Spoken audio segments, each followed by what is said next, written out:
Welcome to Total Agent Access, where we interview the most inspiring real estate agents in the world to share with you the best advice from our brightest minds. With your host, me, Colin Breadner.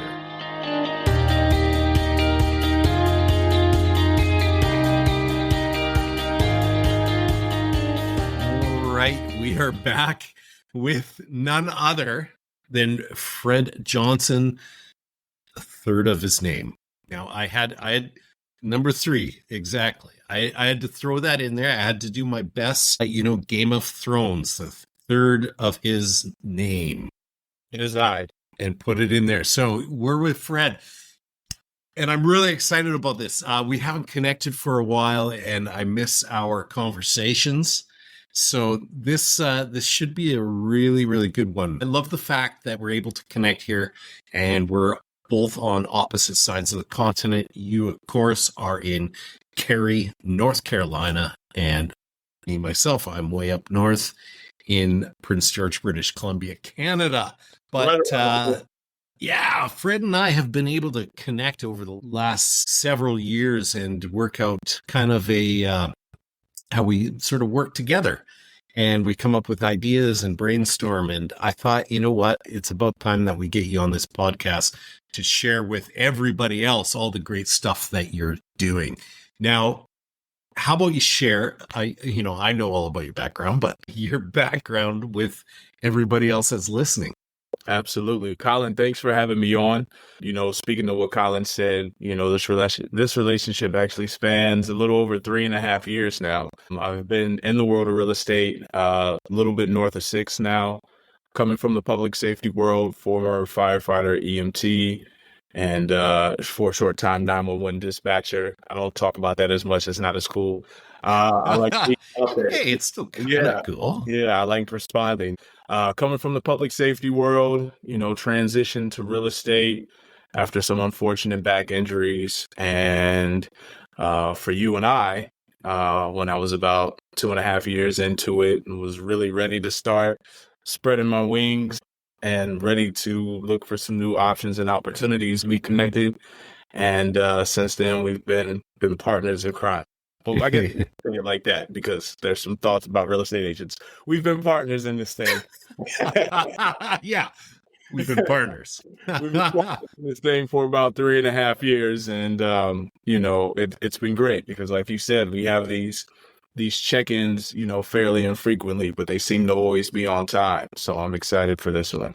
Yeah, when you need them, they're there. And really enjoy the synergy. And I love the fact that we live in this world where a couple of guys from opposite sides of the continent, 2 different countries, can get together and mastermind on how each of us can do business better, how we can serve our clients at a higher level. And I just think it's such an incredible time that we live in that we're able to do that, because otherwise, Fred, you and I would never know each other.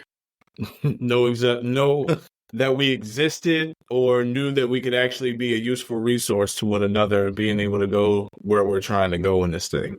Yeah. And I'd love to see your journey. So, you talked a little bit about coming from a firefighter background, EMT. The main motivation for you to get into real estate is that you needed to do something new because of physical problems. What was that first year in real estate like?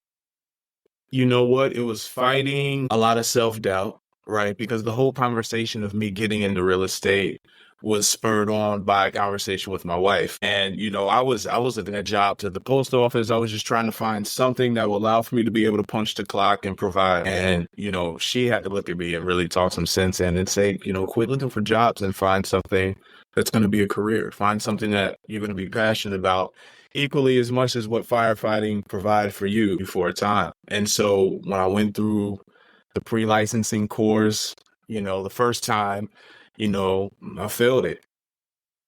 Then I had to sign up and go back after it again because I remained undeterred by it.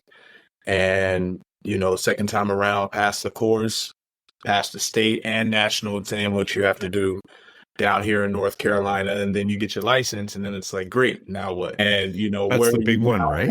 to, what's going to be your adventure that you choose? Because this really is, of all the industries I've worked in, this is the most that's choose your own adventure. It really is. And, I knew that when I got in here in this industry, I was going to use my talents as opposed to using what I thought other people could get from me or what I thought other people would want from me. I was able to just come in and take the knowledge that I had learned and applied it and do it in a way that was organic because it's a relationships industry.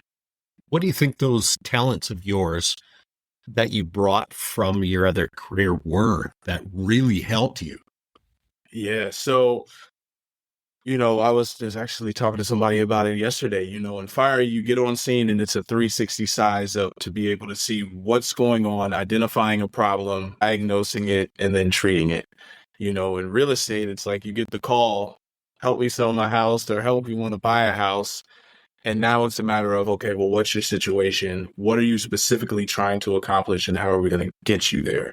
And everybody's situation is unique. So it's not one size fits all, even if the end result is the same, which is getting to the closing table. And so that ability to adapt, that ability to be on the spot and, apply your knowledge to help treat a situation, that's what I brought from that world to this world.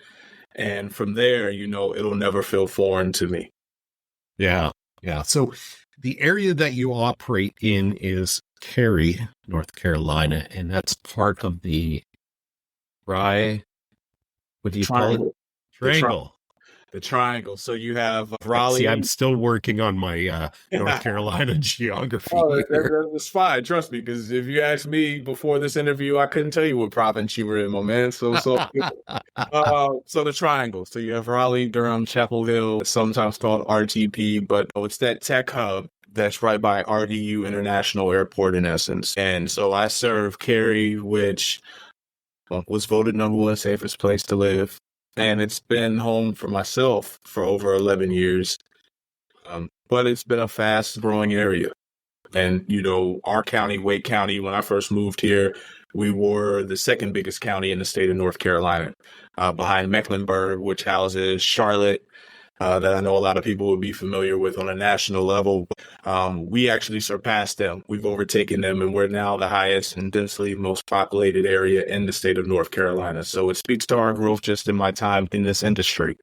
And so it continues to be popular. During the pandemic, we were averaging 64 people a day moving into Wake County. And, we got a lot of the people who were leaving New York and New Jersey and maybe didn't make it all the way down to Florida. We kind of get that runoff. And we have a large demographic from Michigan, some people from Ohio, but we got a lot of Northeasterners and even people coming from the West Coast as well.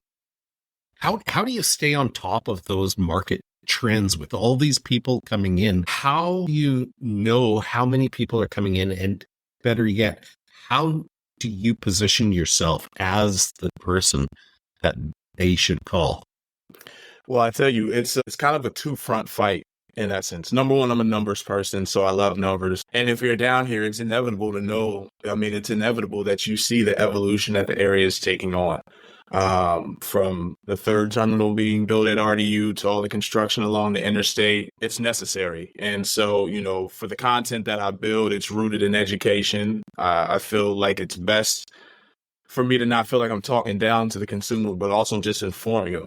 And so for people who are relocating into the area, I love that I get to utilize my old skill set from 911, which was learning how to navigate the triangle, learning all the exits, being able to know, if you're looking for this type of area, if you want to be by shopping and that's important to you, or here are some areas that you might want to know and get familiar with.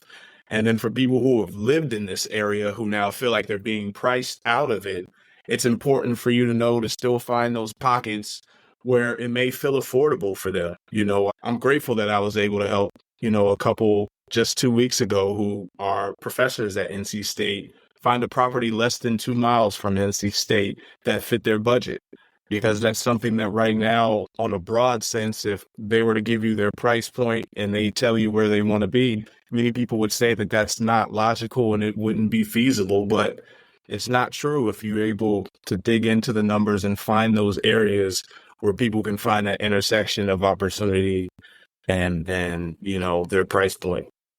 So the market knowledge really for you goes down to that neighborhood knowledge and having that deep knowledge that you gained from being a firefighter about each and every area, and you can bring that to your clients.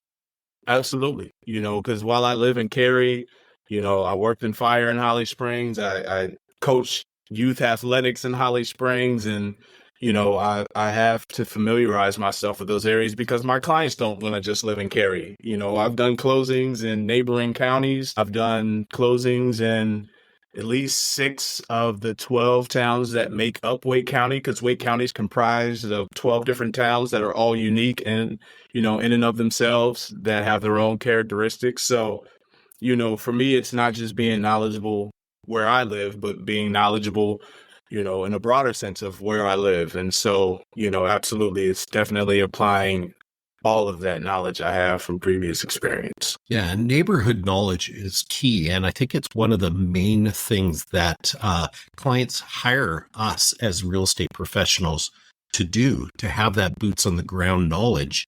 What kind of advice would you give to somebody to gain that kind of deep understanding of different neighborhoods? Absolutely. Well, start with where you live, start with your neighborhood and become the expert of that neighborhood. For where I farm with regularity, it's my neighborhood, Wimbledon subdivision, that I've called home for 11 years. And so now that, I'm building a reputation in my neighborhood, as oversaturated as Cary, North Carolina is with real estate professionals, that's a feather in the cap to be able to say, not only can I vouch and speak to the knowledge and information of this neighborhood, but it's a place that I've called home. And then from there, you build out. A lot of our conversations was rooted in you saying, become the mayor of your town, become the expert in your town, become knowledgeable in that. And so, I remember taking that to heart at that time, and it still applies to this day. It's really, become the expert in where you live now, and then let it spider web out from there and continue building that. And it requires you staying knowledgeable, because towns change and cities evolve. And even the Cary that I moved into was a completely different Cary now. I mean, we went from homes that had 300K price points to now being $1 million properties by sheer virtue of what the market did and how desirable my area became. That's a big jump in 11 years. It is, but it also requires, from my position, to stay abreast of that. Because if somebody's saying, I want this, and then they're going in downtown Cary and they see some of the homes that were built in the 70s versus the newer homes that are being built, it's night and day. But that's how it's more or less acquiescing to what's required now. And so people are buying and leveling homes and recognizing that's the cost of doing business in my town specifically, and recognizing that that price point has risen dramatically. Can you describe a typical day for you in your current role? Absolutely. Well, I'll say there's a component of spirituality in regards to my walk in real estate. So I'll say that I start my day receiving a word, listening to a sermon, and that's more or less shaping my mindset for the day. I'm not a morning person, so I need something that's gonna, instill some positivity, for how we're gonna start the day. So I start off with a sermon, and from, I usually dig into a book that I'm reading for about 30 minutes. And so honestly, my first hour or so, I'm not touching the emails. I'm not looking at the text messages. I'm getting myself right, because if I'm right, I can handle anything thrown my way. And so, I learned that having that process, having that consistency, having that built-in system in place to get me going first. And then from there, I dig into my emails. I look at my calendar to see what's on tap for the day. I'm somebody who doesn't like to go to bed feeling unprepared. So if I have something first thing in the morning, which 8:30, 9 o'clock for me. Um, I'm trying to get that shored up the night before. But after digging into the word, digging into my book, then from there, I'm usually going into my emails, seeing what's on tap, building out content. Usually I'm trying to find something worth sharing for today. And for that, it's either going to end up on my TikTok, it's going to be on my IG, or it's going to be on my YouTube. I'm a content person. That was part of our connection coming into this was, I love this, medium, long form, and even short form content. And then from there, right now I just acquired a listing. And so it's now getting that dialed in. Pay attention to my clients that I'm actively working with first, just to make sure they're squared away. And then from there, you're either making your calls to your vendors or you're doing your prospecting calls. And so for me, I find that you get that knocked out in the morning. And then for me, lunchtime. And then after that, it's really what the day kind of calls for, And so I found that getting those things knocked out in the morning, easy, diving into, midday activities, which, I'm a parent of three. We were talking about this before we started recording. I got three. So, me having 8 straight hours to work through my day on real estate, it's difficult to do. So I have my mornings, my afternoons end up being a little slower, and then I jump back into it by the evening time. And that's usually just follow-up calls. That could just be market research and analysis. Or it's also building out more content for the remainder of the week. But my day starts with getting myself right, checks and balances of what's going on with the day. And then from there, trying to figure out what I can do to fill that pipeline down the road. And that right there, what you described is a real recipe for success. Knocking that out in the morning, eat the frog first thing in the morning. Yeah. And then really, if you can get in 2 hours of straight prospecting, filling that future pipe up, the rest of your day is good. Yeah. And you said you're making content, educational content around real estate, around your city, educating those people so that they find you coming in. What you described there is what every real estate professional should be doing. A lot of them don't, because it takes a lot of discipline to do that. And especially like you have 3 little kids, Yeah. the oldest is grade 4. That's a lot of work. What do you find is the most rewarding part of your career so far? So I've worked with a lot of my friends.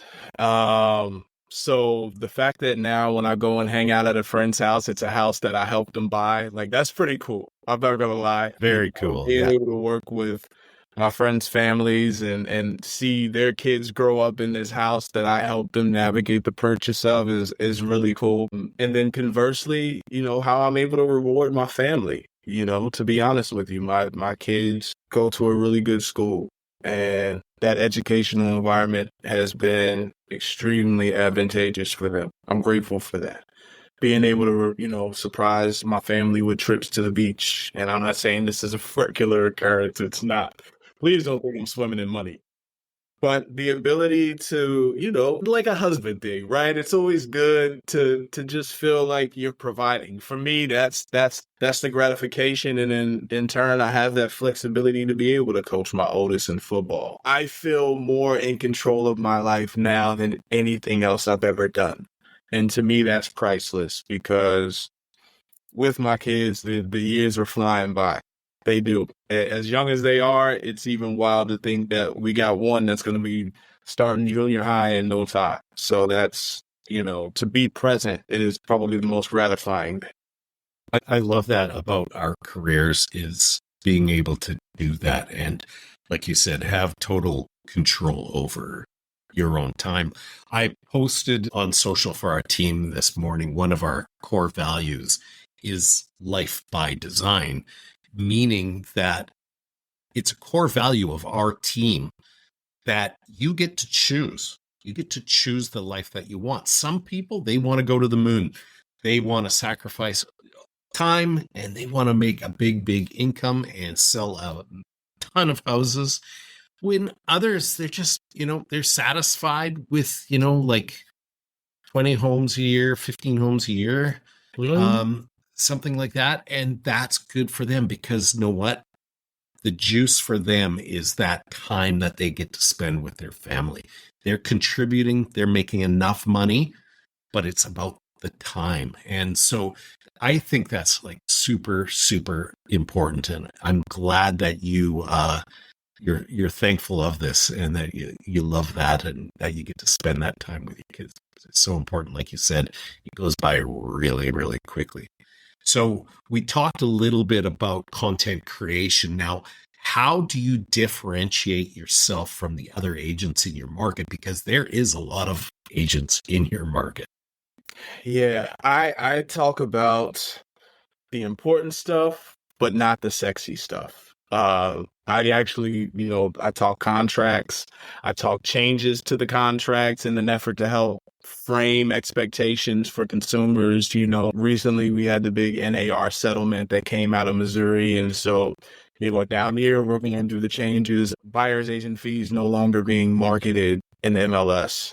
And, there's a whole change in the trail of paperwork now for buyer's agents to verify and confirm their compensation. And so, we're going through, I think reckoning is too strong of a word, but we're going through a transition in our industry. And so, for me, always, you get back to the basics, which is rooted in education. So for me, it's being able to talk about, for buyers, what can you expect now in regards to that conversation with that buyer's agent?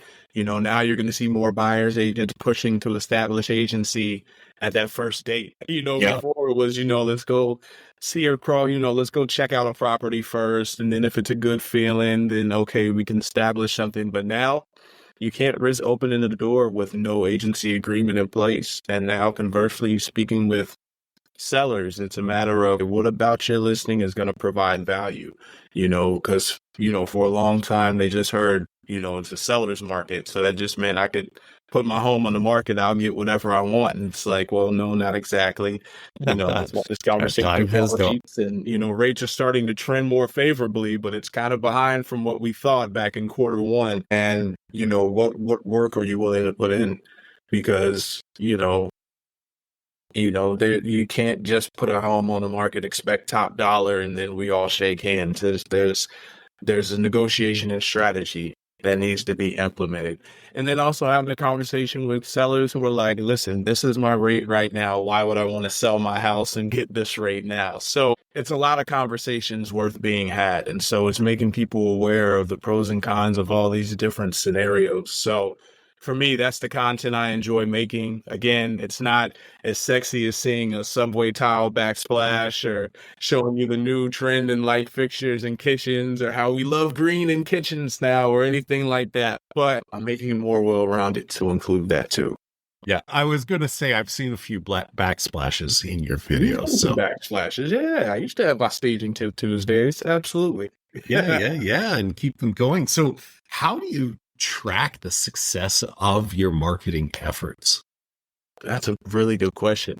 Because for me, it's more a matter of people. So I have my champions out here who I'm really grateful for, people that I've worked with who, they go out and they speak, they speak on my behalf to really talk my business up.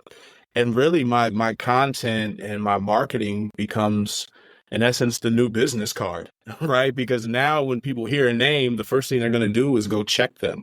What about this person? What are they talking about? What type of information are they sharing? Because in essence, my marketing and my content is my value proposition, and that's why I built it around education being the root of my content, because as soon as you plug into that, you get a better understanding of what it is that I do in this industry. And that's made a lot of my first conversations easier because they already know me as the guy who's willing to speak to them to their, strategy of what they're trying to accomplish.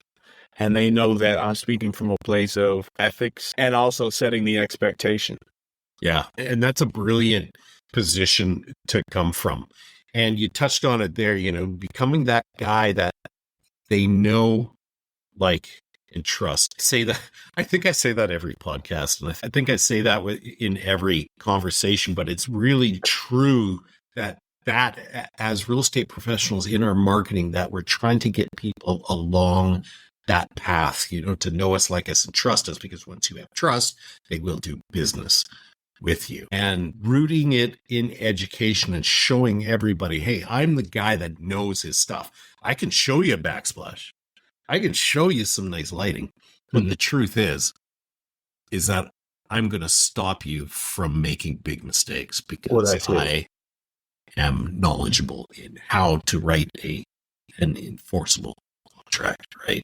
We are, because we're also in the asset protection business, right? Who's going to be happy with us if we just go ahead and say, yeah, no problem. Don't worry about that roof. You know what I mean? Yeah. And, at the end of the day, I'm working with somebody right now. I'm about to have my first listing where I may never meet my client in person, because they live in the mountains of North Carolina. It's about 3.5 hours away, but they're still entrusting me with helping them sell this asset, and they're going to be relying on what they yield off of this sale for, in essence, the remainder of their life. They're north of 80. So for them, this sale of this property goes a long way for their long-term financial security.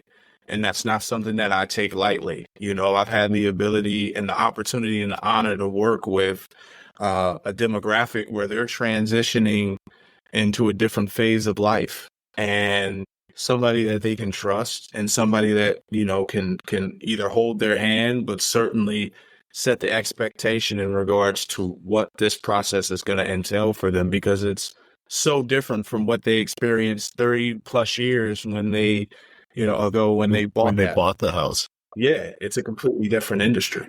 Yeah. And, like, we run into those here where, they do need the equity. That's what they're going to live on for the rest of their life. And you've been handed this opportunity, and better yet, this responsibility to do the best that you can for these people. And it's a big responsibility that needs to be taken very serious. Yeah. It's really cool because you work with people in different stages. I can help somebody buy their very first home. I've helped people buy a home when they were transitioning to life back in the States after living in Tokyo, Japan. I've helped clients who were transitioning into retirement homes. I've helped, so it's all of these different significant situations in their lives, and all they want is somebody to help them get from point A to point B. And you're really having to find ways to be accommodating, but also be the one who stays steady throughout this entire process, because it's a roller coaster for people. Yeah. There's a lot of emotional attachments for the people that I work with. And so, I have to be the steadying influence throughout all of it. And so it has to stay rooted and grounded in what you know, and how you can take the strategy and apply it regardless of, whatever may come up as an obstacle. Yeah, I really think it's so cool that we get to do this, and we get to be a part of these people's lives in the biggest purchase or sale. And we get to move them on to where they want to go, and have that responsibility. I just think it's really such amazing what we get to experience, and the things that we get to do and help in our community, and making people's lives better. We come into situations that are really stressful, and like you said, we're that calming influence. You take all the stress off of them, because they, a lot of times they got to be somewhere at a certain date, if they're moving out of town for work, or they're moving into town for work, they're retiring and they're concerned about this. I think more people have to look at it that way, that we're blessed to have the opportunity to be there, instead of thinking, okay, it's just a transaction to me. Okay, I got to just sell this thing and take my commission, and whatever happens, these people, blah, blah, blah.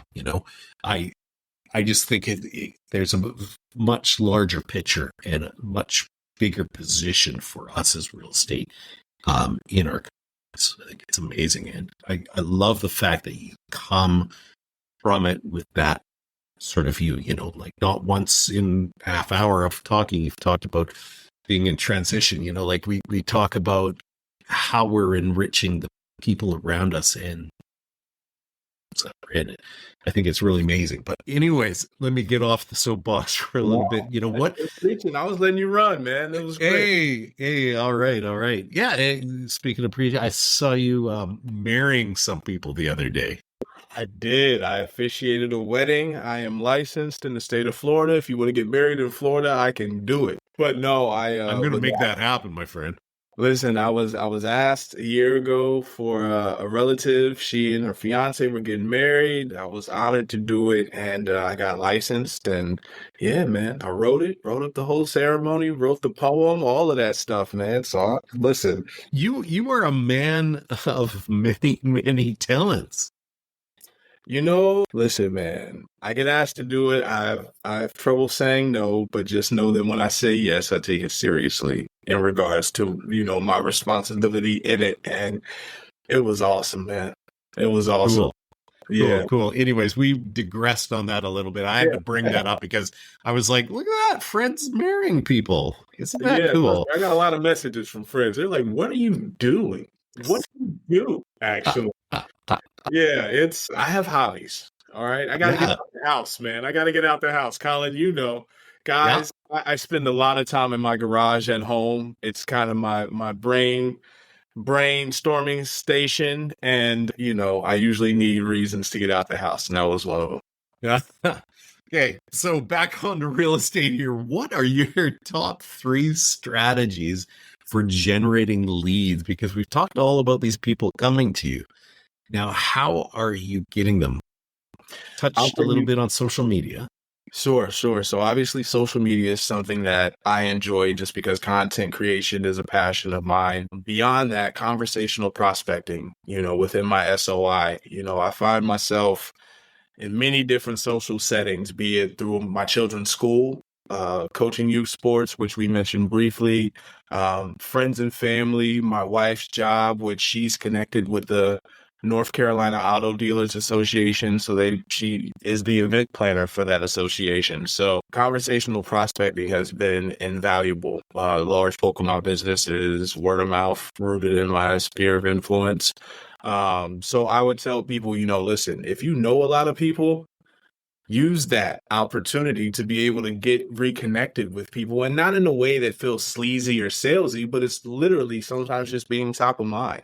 The content that I share showcases my knowledge. So therefore, in conversation, it can be organic when the topic of real estate comes up versus me saying, "Hey, I do real estate." They already know. But beyond that, those two, I also host open houses. I've hosted open houses for managing brokers here in the state of North Carolina with EXP through our workplace. You'll see it thrown out there. And I just enjoy it because, you may only come in contact with this property for a weekend, but for that weekend, you're the expert and you're an extension of that listing agent. And when we talk about relationships, when listing agents see how serious you take hosting their open house and truly making an effort to market it properly and trying to get it sold, or find buyers for that property, those are the calls that you're going to get back next time that they have a listing that they wish to do an open house. There's opportunity there. And so I would say take those opportunities and run with it. Don't half step with it. Treat it as your own. And that's what I do. How do you approach people and not be salesy when you're having a conversation? You know, I always call it I commission breath, by the way, listen, Fred. yeah, exactly. I don't lead with what I do. I don't lead with real estate. I usually try to find a common ground, right? So I got a buddy who just started playing pickleball, right? And Hey. so, last week I was out there playing with him and sweating and completely out of breath and awful, by the way. But what it was it's a deepening of that friendship, a friendship that I value. And over the course of conversation and the immediate aftermath of it, we're talking real estate. He used to flip properties. I didn't know that about him. That was just something he was sharing in the course of that conversation. And from there, he's finding ways in which I could be of value to him in his sphere, and he's somebody that brings value to mine. So, at the end of the day, people want people of value around them. It's not about, you need to tuck or be ashamed, in what you do, but it's finding the ability to connect first and then show the value you can bring. I think sometimes it gets reversed, and that's where it can get clunky and awkward. Yeah, we lead with the sales pitch and not Yeah, with they the don't even know value. who you are. Yeah. Yeah, and you're pitching them already. You're like gone that, and you're like, "Hey, buy a Yeah. house," or Yeah. whatever, By the whatever way, I you want want to to tell do. you how to make you a lot of money. Okay, what's your name? You Yeah, know, I mean, it's that. yeah. It's leading with that value and finding the common ground. That's been one of my big successes is the ability to find common ground with a lot of people and just talk to them. And like you said, don't even sell them anything. That's one thing that I share with my team is that they're not allowed to sell on the phone. Mm, They are only allowed to connect, and they just talk and connect with people. Find out, the framework of what the people need. What are your motivations? What are you looking to achieve right. from this move? And working it back that way, right? Like starting off, a doctor always asks you what's hurting you Right. first. They don't prescribe Yeah. and then ask you what's hurting. You Yeah. got to find out. Exactly. You got to be like, if you're a real estate agent, you start out, be like the doctor. Find out what people are trying to achieve and what's ailing them about their current situation to be able to help them. And that's what I said. That's that full 360 assessment. It's seeing, Exactly. assessing before you diagnose anything and treat. It's let's assess first. You may think you know what's going on, but let's still ask the questions that are going to get us to where we definitively know what's going on. Yeah. So how do you organize yourself with your sphere and with your past clients that you regularly keep up with them? Because I think that's a really big thing is once you're building those relationships to keep them going. And Sure. it's not easy. Yeah. Yeah, you're right. And it's not. So a multitude of ways, because it's just not one or two things, right? Yeah. You know, during the holidays, of course, I'm fresh baked cookies from our kid from the kitchen, the Johnson kitchen, and I'm delivering them. You know, Oh, and it's funny because I don't really use the term client a whole lot. I just say friends, you yeah. know, because by and large, a lot of them already were before they ever were a client. But it's seeing them. It sounds simple, but it's really that. It's spending time with them. I visit with them. I catch up with them. I call them. I email them. I just see how they're doing. You know, it's not really super scientific. It's just a matter of making sure that I make it a priority before it goes too long without me seeing or talking to the people who have quite frankly helped me build my business. What I'm going to start doing in the future now are more, client related outings. I already have one that I'm in the works of making that I'm really excited about, but it's really building a community. What I said was, so it doesn't feel salesy. It's, this is now a community that I'm building of the people that I've worked with. And so, staying top of mind isn't going to be awkward or difficult to do. It's just something that's a necessity in regards to the operations of Home Vibes and what I'm building. So I see them. I call and check in. I spend time with them. That's how I make it an effort to stay top of mind and working with them. Do you use us? I do. I have KB Core. I also have MailChimp, Yep. so when, there was a proposed insurance raise, I was able to email that information out. So, we have and then of course property reports that I'll send out, bi-quarterly. So I have my CRM that stays in touch with them for the electronic contacts, and then I still maintain my personal contacts, and I try to make, 5 to 6 of those at least once a year. Nice. On a daily basis, do you have a certain measure that you try to hit? Like how many conversations? I don't. I don't. I try to make sure that I have meaningful and impactful conversations, though. And that can be with professionals that I work with. Like I was speaking to one of my home inspectors earlier today. Again, an opportunity to stay top of mind on behalf of my brother-in-law, who is a client, who's now seeing some settling cracks in his property. So, for me, I just try to have effective, and significant conversations that are actually doing one of three things. They're either satisfying a client base that I've already served, they're helping a vendor that I work with, or they're adding to the pipeline for the future. And honestly, by virtue of how my day works out, those things happen in different orders every day, and they're not always, five conversations. Have five conversations. No, it may be three conversations, but three impactful conversations just landed a listing because it's me literally talking to a neighbor who continues to be a champion of mine. So I would say make effective and impactful conversations, and that's why working with your sphere and being connected with the people in your community that you're building is what can really make for a streamlined process for a business when you're somebody like me who doesn't have a whole lot of time to dedicate in a traditional sense, because my life kind of is constantly in motion. Now, in this busy chaos, what are the tools and technology that you use most to manage the chaos? And Sure. So we spoke to MailChimp and KV Core in regards to my CRM. To an extent, KV Core works with the property searches for the people who are signed up there. I also have what we call the Collaboration Center, which is basically the property searches that I have established through my MLS. So I'm able to stay in touch with my clients and see what they're seeing and seeing their feedback on these properties so I can get a better idea of what on the market they're interested in. And then we have, then you have your social media. Like I mentioned, I have my TikTok, my Instagram, YouTube, and Facebook, right? And that can either be specific to real estate. Sometimes it's also, Amy Gregory, who based out of Arizona, part of EXP. She tells me that, your Instagram story is almost like your reality show.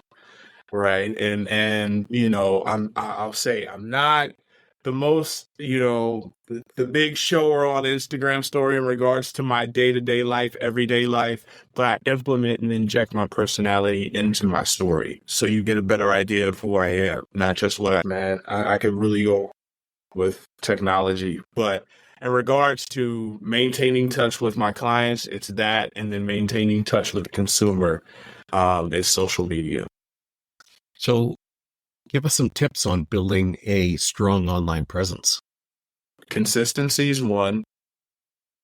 And then finding a passion, like finding a niche. Like to talk about something broad is sometimes difficult because you're not passionate about every component of what you're sharing, and it can translate. So with the consistency, it's good to find a niche. It's also important to know what people are searching. I don't know if you shared this nugget with me, but what allows for you to see what people in your area are searching in relation to your industry or a specific topic that you wish to cover. And so from there, you're able to meet that intersection of meeting the consumer's interests with your knowledge and producing content that clearly satisfies the need. So that's one way of being able to build content that's effective, and you using hashtags, seeing how much hashtags are being searched, especially on Instagram and TikTok. That's a useful tool. Goodness gracious. I would say, but ultimately find what you enjoy most about this industry and become an expert of that thing, because once that's the case, you're able to build an audience based off of that interest, and people will keep coming back because you're that person. Yeah. And that's really great advice, because the whole thing, when you look at it, it's big, and it can become overwhelming. And then that stops you from being consistent. What do you do in your life to create that consistency on? Make it fun. My content, I enjoy navigation and negotiation, right? When we say education, it's like, what about that? What is it? Well, I'm showing you what the triangle has to offer and what you need to know to establish an opportunity to live into it, live in the triangle. So let me tell you about what we offer, and then let me tell you about the process so you can get here if this is what your end goal is. For me, what I do is I just make it fun. For now, the tough part that I find, because I'm a perfectionist with my content, is overanalyzing it, which sometimes can. And what do I always tell you? Yeah, bad. Listen, done's better than perfect. There we go. There we go. Yeah. Done, He's got done. it there. I'm going to get that on a shirt. Done is Hey, better than you perfect. do, you do, and trademark it. But making it fun. My thing is I can get in my own head. So for those who struggle with that, it's what Colin said. Done is better than perfect, and make it fun. And know that at the end of the day, even if it helps just a handful of people, you've done your job. I think so many times, especially, and this is just social media culture in general, people view the likes as validation that what you're sharing is good or that you're good. And that's not always the case. People treat our information, it's passive, and you got to treat what you post like a billboard. People may ignore it 7, 8, 9, 10 times until it hits on something pertinent to them. But what you'll find is once they find the one thing that they're interested in, they're going to go back through the archives of the other things to find out more about you. So never treat your content like it's wasted, even if when you post it, it doesn't generate the response you hope for.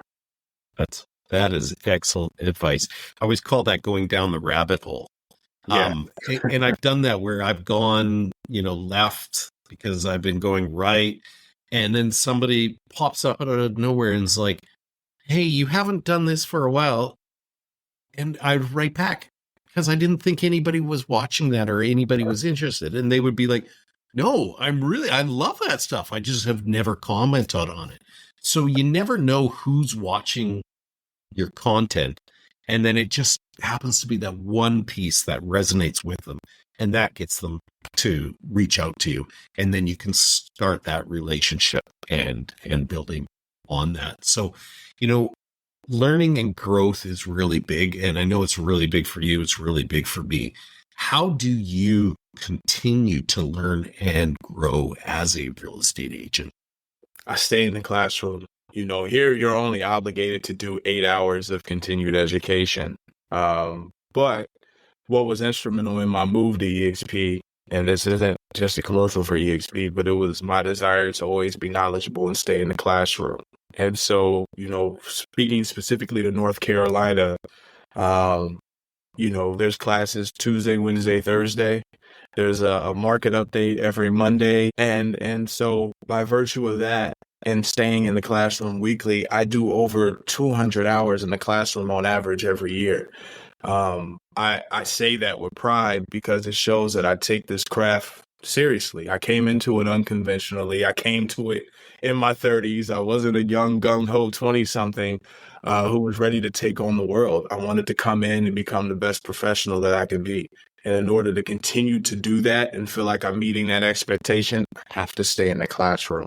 There's too much that changes. Every year, there's documentation being updated because something just transpired that either cost somebody a lot of money or cost somebody their license. And so you have to make sure that you're staying on top of all those changes and updates to make sure that, you're not the next one. Yeah.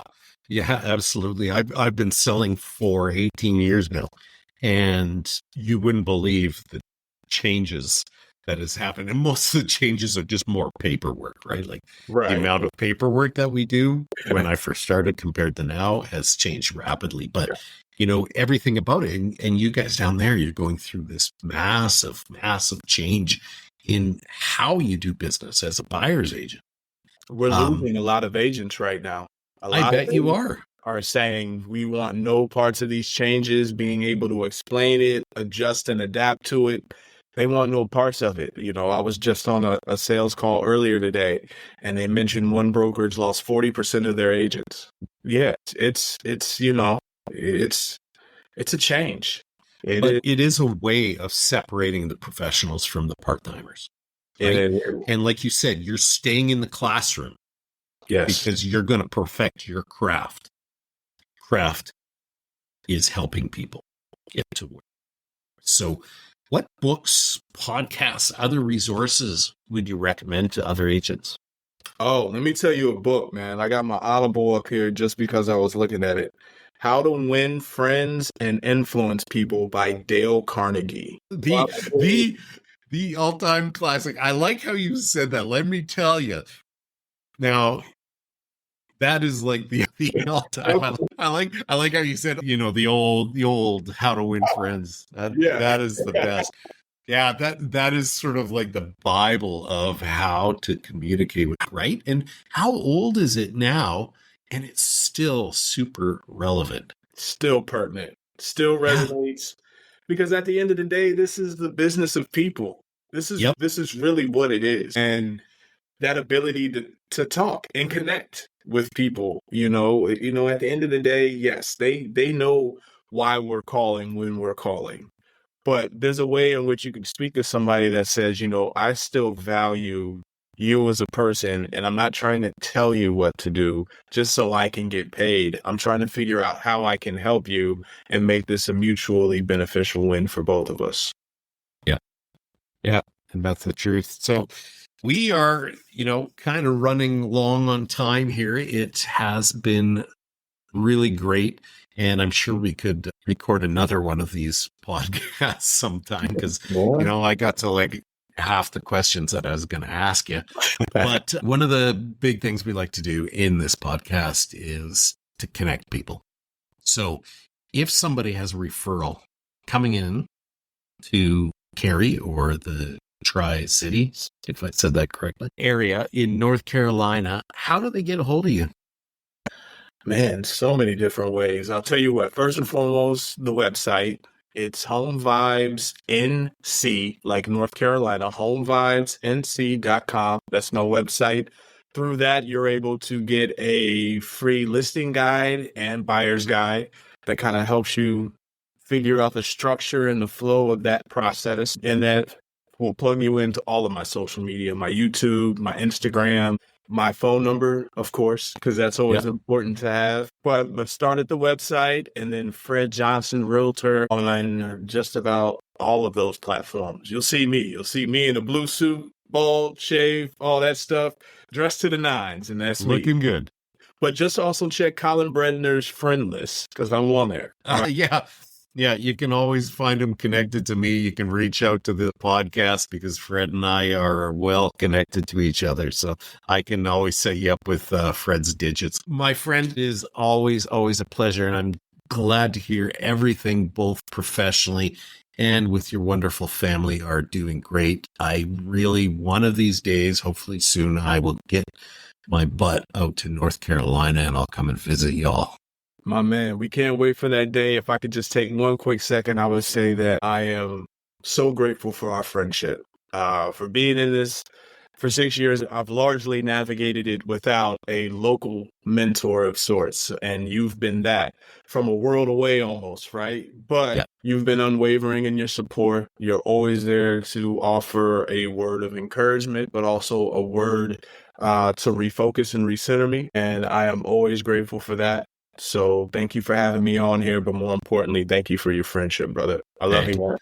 I love you too, man. That means a lot to me, and I'm so grateful that we were able to connect. And I played a small role in your life. That's what I really love to do is help people. And if anybody's listening to this and they need help, I just reach out. Just reach out. I don't call myself a coach. I am just here to help. And I hope you get something from this podcast as well as from all the other podcasts.